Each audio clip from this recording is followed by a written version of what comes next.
Pero minsan overcompromise yung humility niyo.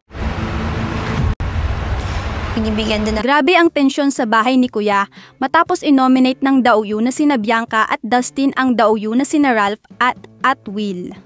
Sa mismong harapan, diretsahang sinabi ni Bianca at Dustin na masyado na raw nagiging competitive sina Ralph at Will at tila nawawala na ang humility ng dalawa. Kitang-kita ang reaksyon ng lahat, pero pinaka-obvious ang pagkalito at inis sa mga mata ni Will at Ralph na parang may halong galit na rin. Biglang nag-iba ang vibe sa loob ng bahay at ramdam ng lahat ang bigat ng nominasyo. Nagulat ang karamihan sa choice ng Bianca-Dustin duo. Sa mga nakaraang linggo, hindi naman halatang may tensyon sa pagitan nila ng Ralph-Will duo. Kaya naman ang ibang housemates, tahimik na lang habang sinisilip ang mga reaksyon ng bawat isa. Si Will tahimik lang pero kita mong nanlilisik ang mga mata.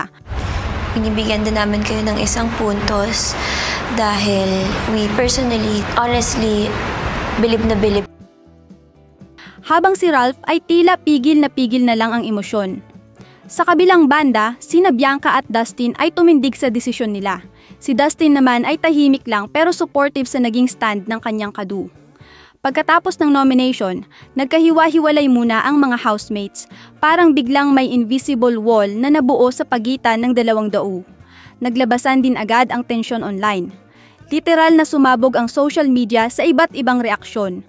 May mga netizens na agree sa naging desisyon ni Bianca at Dustin, sinasabing tama lang na i-call out ang attitude ni Ralph at Will na para sa kanila ay masyado ng intense.